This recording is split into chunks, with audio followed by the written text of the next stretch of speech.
Evangelho de Mateus, capítulo 6, nós vamos ler o versículo 9. Portanto, vós orareis assim: Pai nosso que estais nos céus. Amém? Glória a Deus. Feche os seus olhos, peça para que o Senhor fale com você neste momento. Jesus Cristo, quando Ele está ensinando o povo a orar, em Mateus capítulo 6, é a oração do Pai Nosso. Nós até questionamos a outra igreja, porque não existe a outra oração, só existe a oração do Pai Nosso, na Bíblia, tanto na nossa quanto na deles. Ele está falando assim, quando vocês forem orar, orem assim: Pai Nosso que estais nos céus. Nós estamos no mês de agosto, e semana que vem, dia 13, é o Dia dos Pais, e nós comemoramos o Dia dos Pais. Mas uma coisa que nós desaprendemos, uma coisa que nós, com o tempo, esquecemos, é que Deus é o nosso Pai, Ele é o nosso Criador. Numa das músicas que cantou aqui, falou que Ele é o Pai que está no céu. A Rose, na sua oração, na sua abertura, falou bastante do Pai, pedir para o Pai, falar com o Pai. É engraçado que nós não compartilhamos, principalmente com a Rose, às vezes é com a Simone, né, que faz a abertura, não compartilhamos o que vai ser pregado. E Deus sempre encaminha para que tudo encaixe, para que tudo dê certo. E nós esquecemos que a Bíblia diz que Ele nos chama pelo nome ainda no ventre da nossa mãe. Por quê? Porque assim como Ele fez com aquele boneco, lá em Gênesis, acredite-se que há 8.000 anos atrás, moldando aquele boneco do barro e soprando o fôlego de vida, Ele fez comigo, Ele fez com você, Ele fez com os seus filhos, e Ele continua fazendo. Ele fez com o Thomas, que nós temos ali, que tem dias de vida. Porque a partir do momento que uma mãe e um pai se relacionam para ter uma criança, se Deus não ir lá no ventre e não soprar o fôlego de vida, aquela criança não nasce. Ela pode nascer um natimorto, ou seja, não gerou, não foi.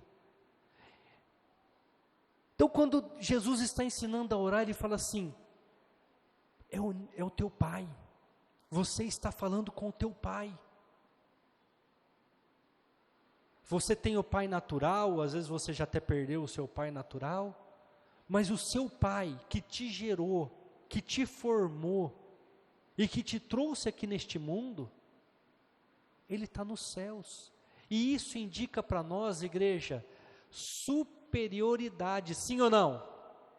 É que nem quando nós temos um conhecido em alguma área superior à nossa. Nós não falamos com orgulho: o meu primo é desembargador, se eu falar para ele a coisa acontece. O meu tio é diretor da empresa tal, se eu for lá e ele falar, a coisa acontece. Igreja, nós sabemos e costumamos dar valor para essas coisas mundanas, para essas coisas passageiras, porque o teu tio, o teu primo, o teu pai, o teu parente pode estar sim, hoje numa posição de superioridade, mas amanhã pode não estar mais.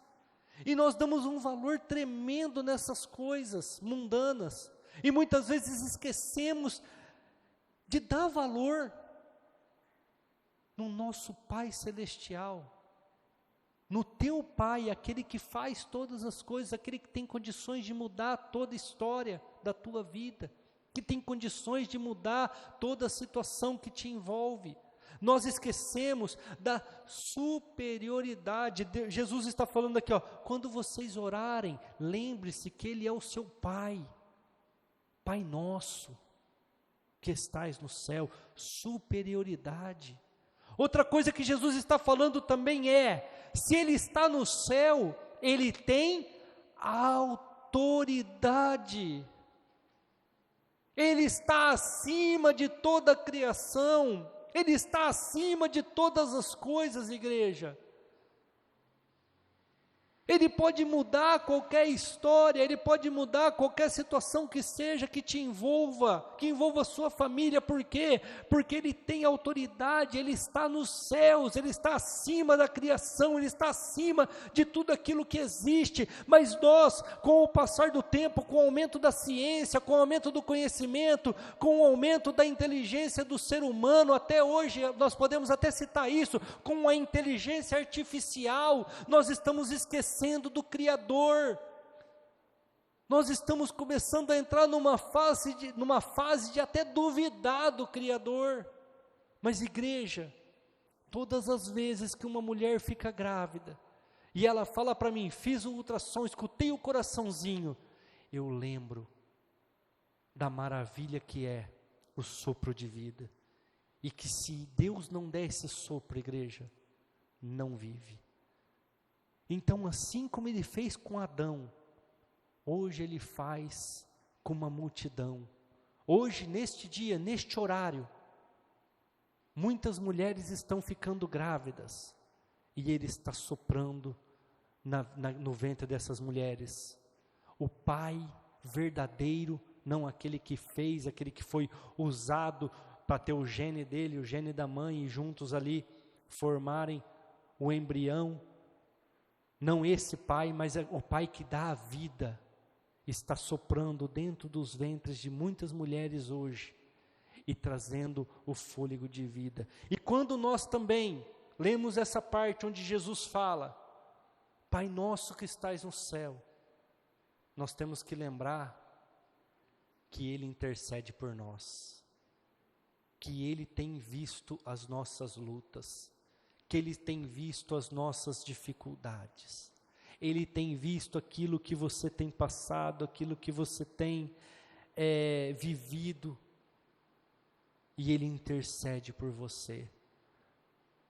Sempre gosto de citar esse texto, porque é um texto que mostra isso muito claro. Satanás fala, posso tirar tudo de Jó? Deus fala, pode, mas não lhe tire a vida.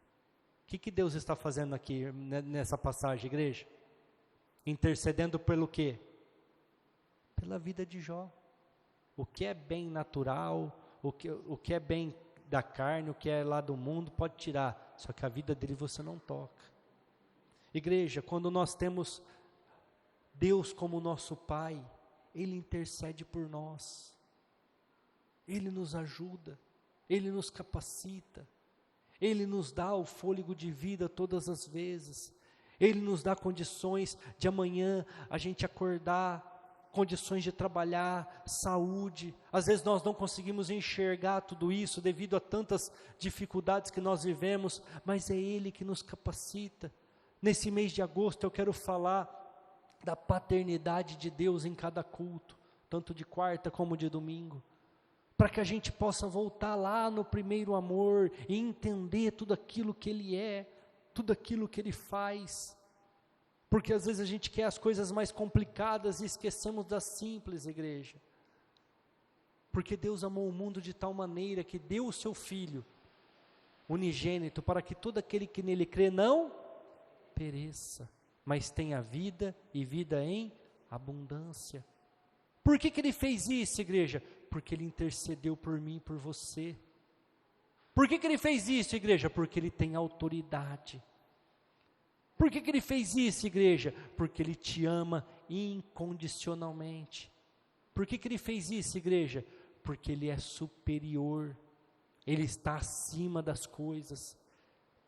Lá atrás no Éden foi perdido pela desobediência de um homem que comeu do fruto que não era para comer, e aqui em Jesus tudo foi reconquistado, tudo foi restaurado pela obediência de um homem. É por isso que Jesus muitas vezes é chamado de o segundo Adão, o que não pecou.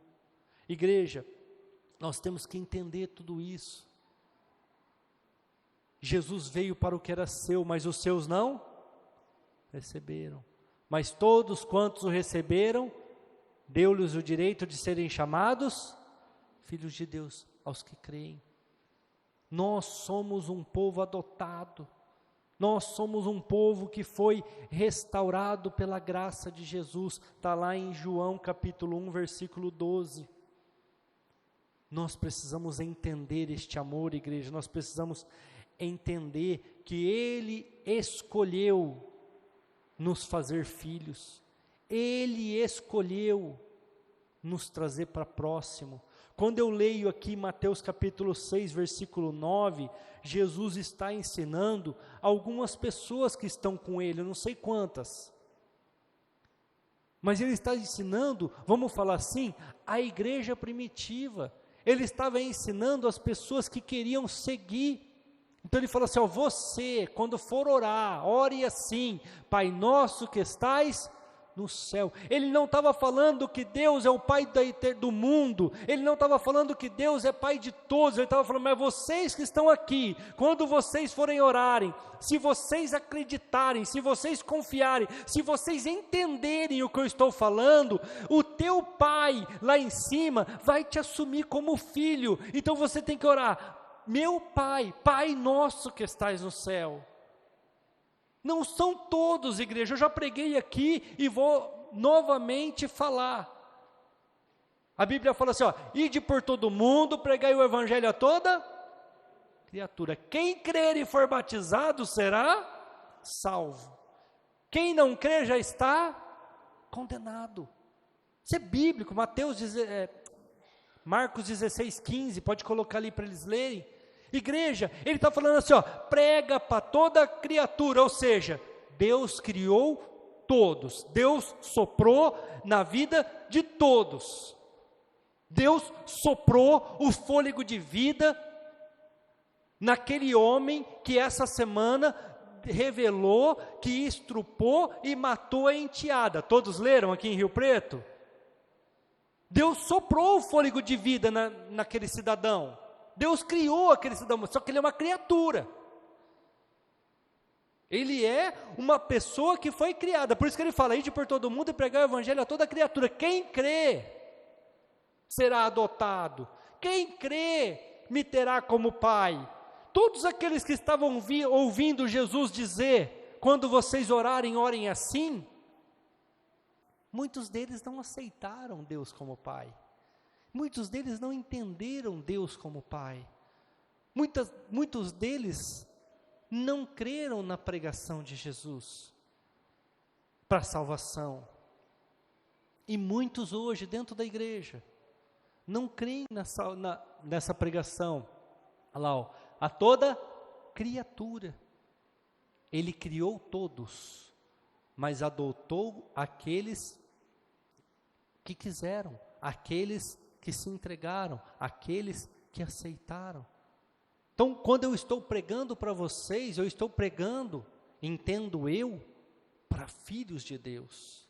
Estou ensinando a não deixarem a paternidade de Deus, a não negligenciarem o seu Pai que está no céu, porque se Ele está lá, assim como muitas vezes nos orgulhamos e nos gabamos de ter um conhecido que é advogado, de ter um conhecido que é juiz, de ter um conhecido ou um familiar que é empresário e que é milionário e que mora em casa de condomínio, o teu Pai está num patamar superior, intercede por você e tem autoridade sobre todas as coisas estão nu e patentes debaixo das suas mãos. Ele consegue resolver tudo, e muitas vezes não nos gabamos por isso, nos gabamos por um monte de outra coisa, mas não nos gabamos por isso, amém? Eu quero falar com vocês 4 atributos da paternidade de Deus, quero ser rápido, abra comigo Romanos capítulo 8, verso 38 ao 39, Romanos 8, 38 ao 39, 4 atributos da paternidade de Deus. Porque estou certo de que nem a morte, nem a vida, nem anjos, principados, nem potestades, nem presente, nem porvir, nem altura, nem profundidade, nem alguma outra criatura nos poderá separar do amor de Deus que está em Cristo Jesus, o nosso Senhor. Primeiro atributo que eu quero falar com vocês, Ele ama a tua vida de forma incondicional. Diga assim, de forma incondicional. O meu Pai me ama. Nada pode te separar do amor do Pai. Uma macumba não pode te separar do amor do Pai. Uma palavra maldita não pode te separar do amor do Pai. Uma pessoa mal intencionada não pode te separar do amor do Pai. Um demônio não pode te separar do amor do Pai. Eu li ali, ele fala nem potestade, nem principado, ou seja, potestade, demônios, principado, o próprio Satanás, nada pode te tirar do amor do Pai, nem a morte, porque quando você morre, você vai para o Pai. Como Paulo diz, né? O viver para mim é Cristo, mas o morrer é lucro, porque eu vou para o Pai. Nada pode te tirar do amor do Pai. Pastor, mas então o que pode me tirar do amor do Pai? Chegue na tua casa, olhe no espelho. Isso é o que pode te tirar da presença do teu Pai. Você. As suas decisões.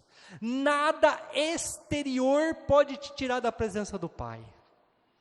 Nada de fora pode te tirar da presença do Pai, porque Ele te ama de tal maneira, igreja, que Ele não quer nem saber de mais nada, só que as suas atitudes, aquilo que vem de dentro de você, como o próprio Jesus fala, quando os discípulos comeram sem lavar a mão, e Jesus também comeu sem lavar as mãos, os fariseus e os saduceus falaram, como que é isso, comer sem lavar as mãos, é impuro, o alimento foi condenado nesse momento. Aí Jesus fala, para, vocês são loucos, isso não existe, isso não é mandamento.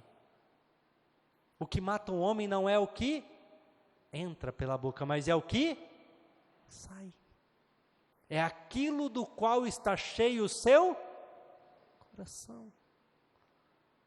Nada pode te separar do amor de Deus.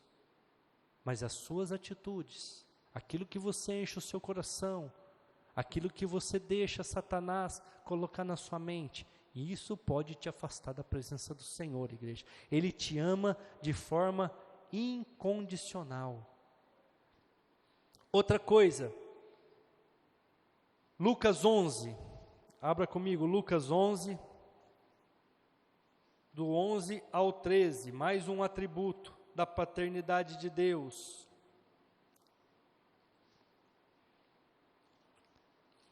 Lucas 11,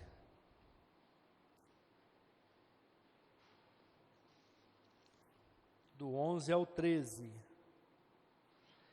E qual o pai dentre vós que, se o filho lhe pedir um pão, lhe dará uma pedra? Ou também, se lhe pedir um peixe, lhe dará por peixe uma serpente? Ou também, se lhe pedir um ovo, lhe dará um escorpião?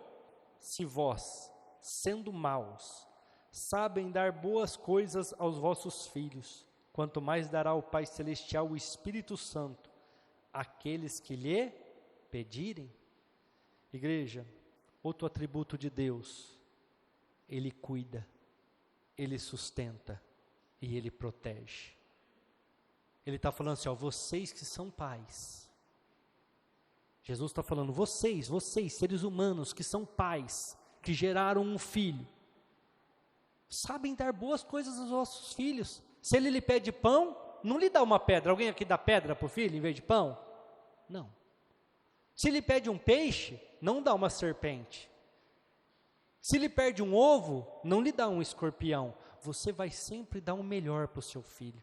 Ele fala, se vocês que são maus, fazem isso, fazem o melhor pelos seus filhos, fazem o melhor pela sua família, quanto mais o vosso Pai Celestial não vos dará todas as coisas, inclusive o Espírito Santo, se vocês lhe pedirem. Igreja, muitas das vezes nós não alcançamos algumas coisas porque não temos o Espírito Santo, porque não buscamos o Espírito Santo. E o Pai está dizendo para mim e para você aqui nesta noite, é só pedir, é só falar. Igreja, às vezes você não tem condições de dar ali na hora, porque o pedido do seu filho, o pedido da sua filha é algo fora do comum, fora da sua realidade, mas eu tenho certeza, e eu conheço a índole de pais, porque eu também sou pai, então eu posso falar com propriedade sobre isso. Você vai fazer das tripas coração, você vai se esforçar, você vai ver meios, viabilizar formas de fazer aquilo acontecer na vida do seu filho e da sua filha. Por quê? Porque você é pai, você ama. Eu sempre digo e sempre afirmo isso, existe o amor eros, o amor ágape, e muitas vezes as pessoas não entendem esse amor, por quê? Porque ainda não geraram um filho, mas quando nasce o filho, você entende o amor ágape, que é o amor sacrificial, que é o amor que Deus sente por nós, como nós lemos o primeiro atributo, o amor incondicional, porque é um amor que você chega a chorar no lugar do teu filho. Entendemos o amor erótico, que é o amor eros, que é a atração física, que é o desejo sexual, entendemos. Mas o amor ágape só entende quem tem filho. O amor ágape só entende aquele que gerou uma criança. E tem o amor filéu, que é o amor de amigo, o amor de parente, aquele amor, tipo assim, ó, eu gosto de você, mas não erra comigo não. Porque tem um limite. É o amor normal, o amor de irmãos. Mas o amor incondicional só entende quem é pai. Aí Jesus está falando aqui, o teu pai te sustenta, o teu pai cuida, o teu pai te protege, assim como um pai natural faz. E são maus, vocês são maus. Muitas vezes nossos pensamentos não são os melhores. E vocês sabem amar os seus filhos. Seu pai também ama de forma incondicional. Terceiro atributo, abra comigo aí 1 Coríntios. Capítulo 11, 1 Coríntios 11, versículo 32.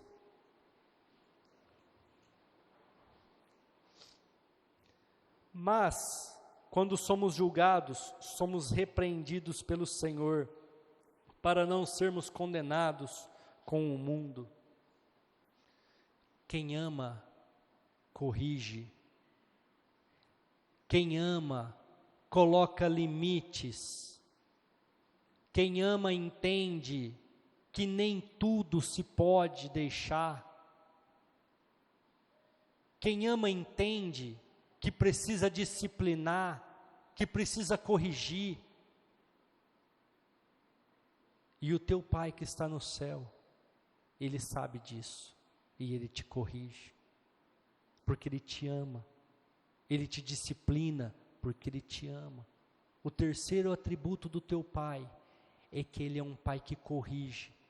Ele não é um pai e uma mãe dos dias de hoje, que tudo permitem, que tudo dizem amém, que tudo dizem pode, e que está gerando uma desgraça de uma geração que eu nem quero ver como é que vai ser. Eu acho que eu nem vou estar aqui, se Deus quiser, mas tenho dó da Rafaela e da Emanuele que vão estar aqui e vão passar por isso. Está gerando uns médicos frouxos, uns advogados que não sabem de nada.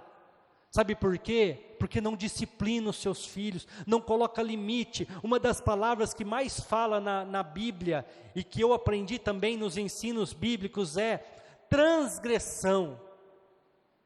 Transgredir, o que é transgredir? Existe uma linha da moral, existe um limite para tudo, igreja. E se você passa desse limite, você transgrediu. Você saiu daquilo que era permissão. Vou dar uns exemplos para vocês. Deus falou assim, ó, pode comer de tudo que tem no jardim. Toda fruta que tiver na árvore, só não coma da árvore que está no meio do jardim. Simples. O que o homem fez? Comeu. Sabe o que a Bíblia fala também? Não afaste do teu filho a vara da correção.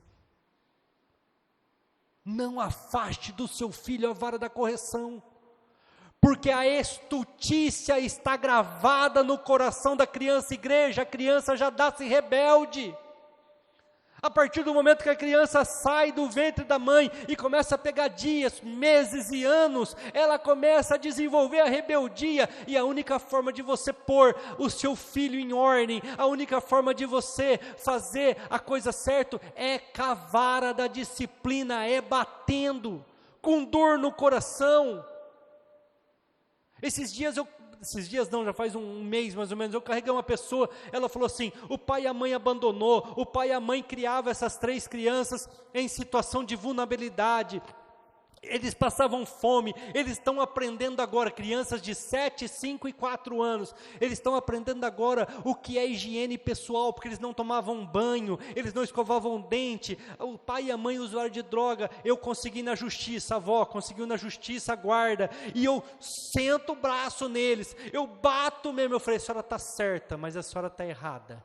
Mas como assim eu estou certa e estou errada? Eu falei, não usa a mão, usa o chinelo, usa uma vara, usa uma mangueira, como eu apanhava de mangueira, usa um cinto, usa o que você quiser, menos a sua mão, porque a mão foi feita para abençoar. E se você usa a sua mão, ele coloca a raiva dele em você. Agora, quando você usa mangueira, quando você usa cinta, quando você usa chinelo, qualquer outro atributo, a raiva dele está no objeto. Falei, lá em casa é assim, ó, fica a vara em cima da geladeira. E quando faz arte, pega-se a vara e bate. E tem hora que não precisa fazer isso. Mas nós falamos, olha a vara. Olha a vara. Acabou a igreja. Por quê? Porque sabe que vai cantar. Vai acontecer. Terceiro atributo do teu pai, ele te corrige. Ele te disciplina. Porque ele te ama. E quem ama, corrige. Se eu não me engano é Apocalipse 3,19, coloca para nós, se não for o 19 é o 20. Igreja, hoje em dia está vindo uma geração de crianças mimadas, crianças que o pai e a mãe permite tudo. Vai falar de algumas pérolas aí, de alguns príncipes e princesas aí. Mas a pessoa fica endemoniada, vou falar do meu filho. Igreja, o feedback é o que resolve. Se você tirar a vara da disciplina do teu filho e da tua filha hoje, o cacetete da polícia vai comer amanhã, vai bater amanhã. Por que tem pessoas que apanham aí nos relacionamentos? Porque não aprenderam a disciplina, não aprenderam quando era criança. Uma vez a Emanuele, nós estávamos no mercado, ela fez uma birra por causa de um negócio, eu falei, filha, eu te arrebento. Eu não costumo bater, mas fazer birra no meio de mercado, e outra, eu te deixo aí. Você vai ficar aí, virei as costas e fui embora. Eu falei para Simone, vamos embora, deixa aí. Quer fazer birra? Vai ficar aí. Aí daqui a pouco estava lá atrás, né, com a orelha murcha. Nunca mais. Falei, não é assim que funciona não, filha. Pode, não pode, amém. Fazer birra na frente dos outros, em mercado, vai apanhar. E apanha quando é criança e apanha quando é adulto também, não tem problema nenhum não. Vai apanhar na frente de todo mundo. Ah, mas tem a lei das palmadas. Ei, no Brasil nem quem mata vai preso, imagina quem bate criança. Menos ainda, né? Eu repreendo e castigo a todos quanto eu amo. Está bem explícito ali? Não é porque você bate no seu filho que você não ama. Não é porque você repreende o seu filho que você não ama. Não é porque eu, às vezes, repreendo uma criança. Não costumo fazer. Mas se eu repreender uma criança, não é porque eu não amo ela. Não é porque eu não quero o bem dela. Não é porque eu não gosto dela. Muitas vezes eu estou fazendo isso porque eu amo a criança, eu quero ver ela melhorar, eu quero ver ela crescer. Eu amo, eu repreendo e castigo a todos quantos eu amo. Se pois zeloso, arrependa-te. Sabe o que ele está falando um pouco para cima? Dizem que são ricos e são miseráveis, pobres, cegos e nus.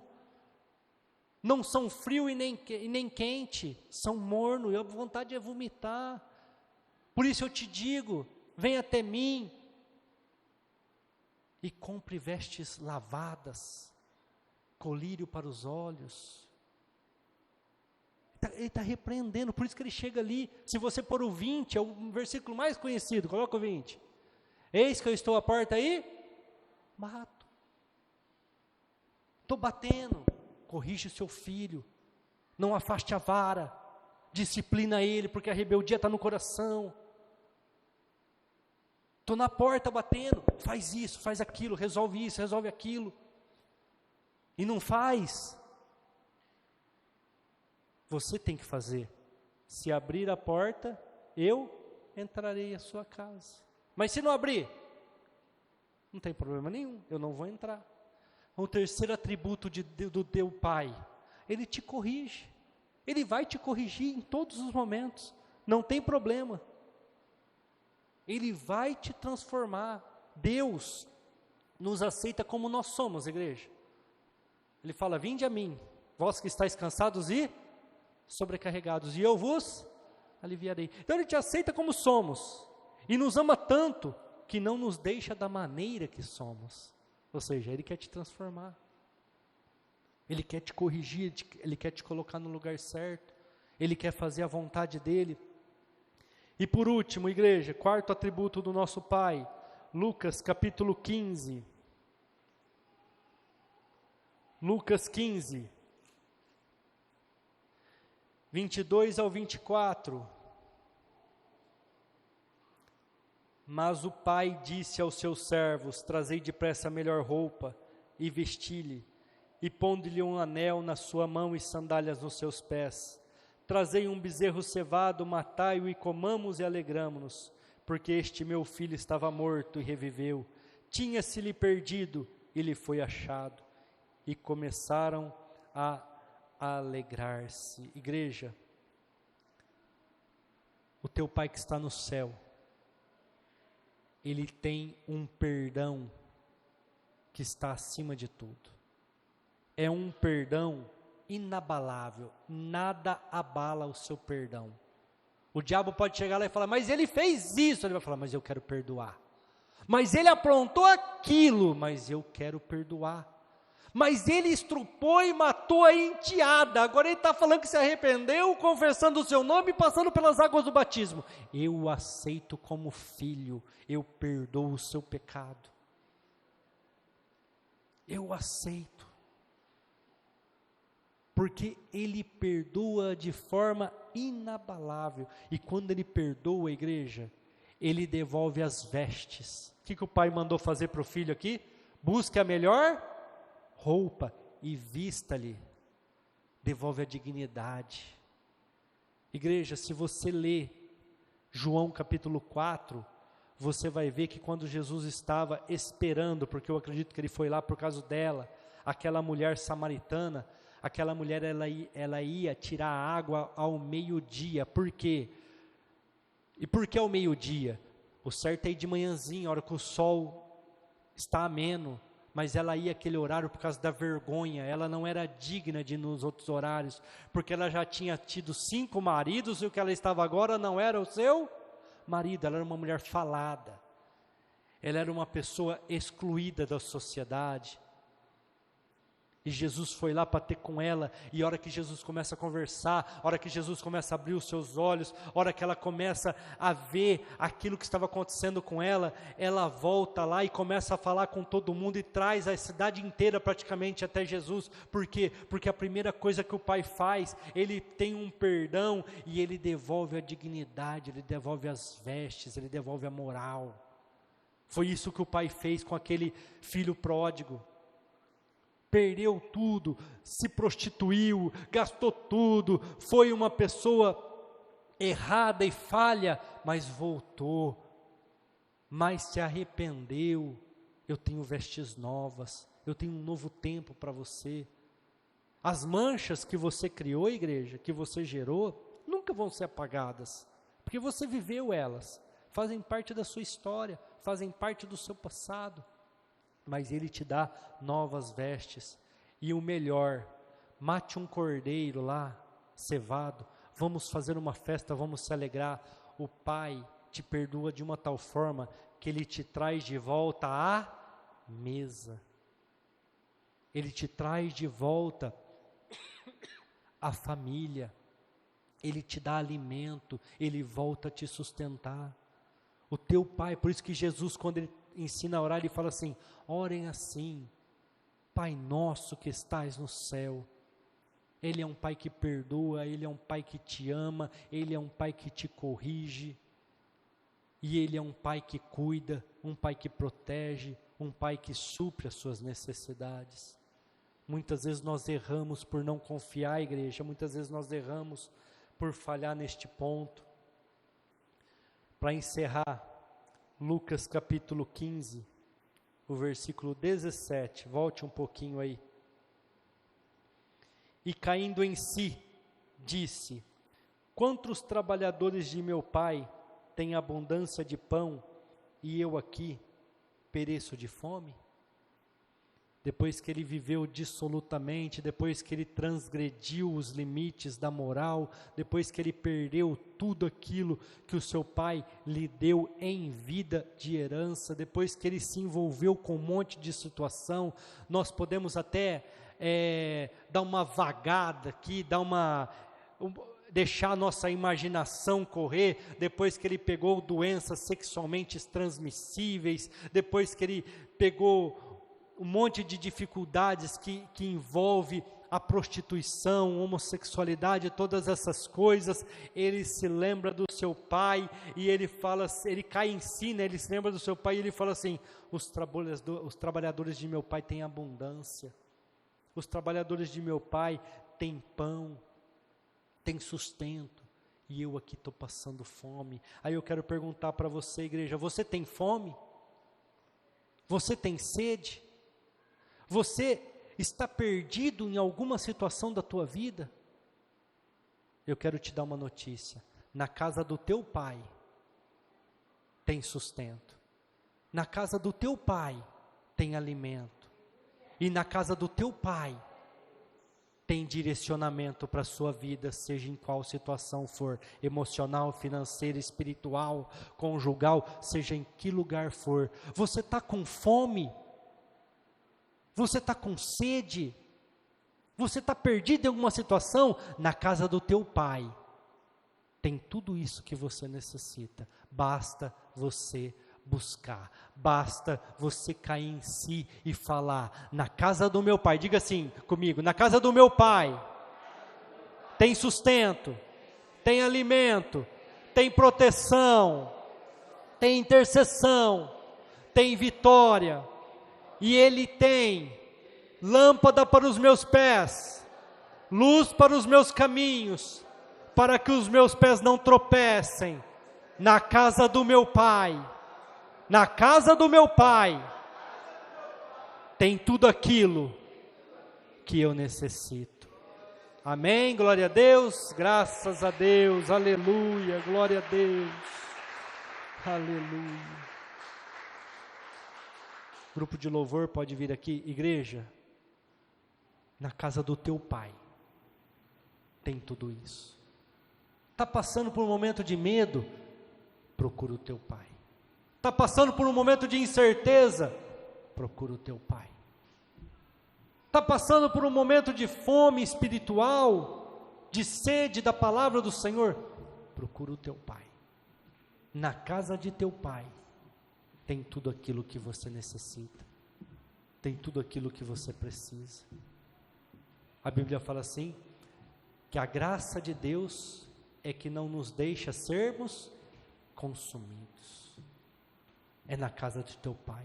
O inimigo pode arrancar tudo teu, o inimigo pode destruir toda a sua casa, mas se você estiver diante do pai, o pai vai falar assim: ó, não mata, não tira a vida, porque bem sei os pensamentos que tenho de vós, diz o Senhor, pensamentos de paz e não de mal, para vos dar o fim que desejais. Não tire a vida, porque eu tenho tudo para restituir, eu tenho tudo para fazer, eu tenho condições de melhorar. Mas aonde que nós temos que buscar isso? Na casa do meu Pai. Amém? Se coloque de pé, vamos orar, igreja. Vamos nos colocar diante do Senhor, depois nós vamos ceiar e será uma bênção. Eu não sei o que você veio buscar, eu não sei qual tem sido a sua sede, qual tem sido a sua fome, eu não sei aquilo que você perdeu no meio do caminho aí, precisa achar, mas este é o momento que você está na casa do teu Pai, você está diante do teu Pai, e não é o teu pai carnal, não é aquele que te gerou, que é limitado, muitas vezes te decepciona, mas é aquele que te criou, aquele que te deu a vida, que soprou e te chama pelo nome desde o ventre, e ele está falando assim: eu posso fazer mais do que você possa pedir ou imaginar, é só você se colocar na casa do teu Pai, é só você se colocar diante do teu Pai. Senhor nosso Deus,